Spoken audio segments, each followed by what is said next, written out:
बच्चों let's read the question. Question says name a broad spectrum antibiotic and आपको 2 diseases for which it is prescribed, ये आपको बताना है, राइट. सो देखो बच्चों, सबसे पहले हम यहाँ पर आपके इस क्वेश्चन का की कॉन्सेप्ट जो है वो आपका समझने वाले हैं, राइट.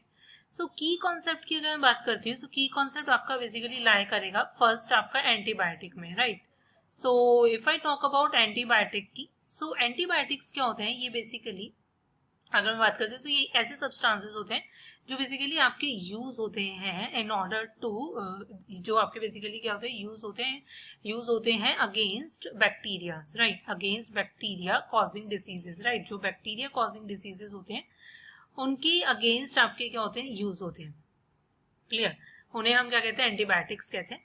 अब होता क्या है कि सेकेंड होता है कि यहाँ पर आपको पता होना चाहिए स्पेक्ट्रम ऑफ एक्शन के बारे में, राइट. अब स्पेक्ट्रम ऑफ एक्शन बेसिकली आप इसको ऐसे डिफाइन कर सकते हो कि स्पेक्ट्रम ऑफ एक्शन होता है कि basically the range of bacteria और अदर माइक्रो ऑर्गेनिजम्स, राइट. जो कोई भी एंटीबायोटिक है, इफ आई टॉक अबाउट, अगर मैं कोई भी एंटीबायोटिक ले रही हूँ, सो उस एंटीबायोटिक का कितना उसका बेसिकली उसका कितनी उसकी कैपेसिटी है, मतलब वो कितनी रेंज ऑफ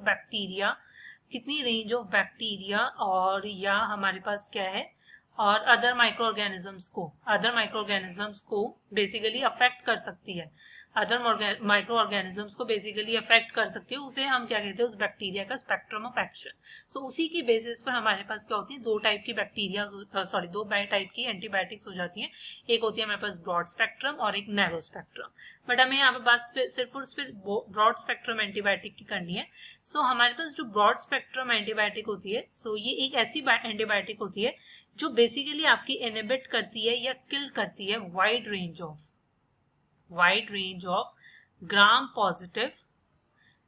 पॉजिटिव और आपके क्या है, and gram negative bacteria, right. So ये आपकी एक ऐसी एंटीबायोटिक होती है जो wide range of gram positive and gram negative bacteria को बेसिकली क्या करती है, किल करती है, क्योंकि वाइड रेंज है, मतलब इसका स्पेक्ट्रम ऑफ एक्शन जो है वो बहुत ही ज्यादा वाइड है. सो अब अगर मैं इसके एग्जाम्पल की बात करती हूँ, सो एग्जाम्पल आपका क्या होगा, एग्जाम्पल आपका यहाँ पर होने वाला है, आप ले सकते हो क्लोरम फेनिकॉल, राइट. क्लोरम फेनिकॉल जो होगा ये आपका एग्जाम्पल होगा. Chloramphenicol is a broad spectrum antibiotic and जो डिजीजेस ये ट्रीट करती है, ये आपकी क्या होती है कि ये आपका बेसिकली यूज होता है, ऑरली दिया जाता है टाइफाइड को ट्रीट करने के लिए, फाइन. एंड आपकी क्या है, सेकेंड डिजीज आप ले सकते हो यहाँ पर, आपका एक्यूट फीवर की ट्रीटमेंट के लिए भी ये यूज होता है. फर्दर हमारे पास और भी हमारे पास होते हैं डिजीजेस, लाइक आपके पास डिसेंट्री के लिए आपका यूज होता है, निमोनिया के ट्रीटमेंट के लिए यूज होता है, राइट. सो यहाँ से आंसर होगा कि the final answer is a broad spectrum antibiotic is your chloramphenicol and the diseases treated by it is typhoid or acute fever. Hope you understand it well. Best of luck. Thank you.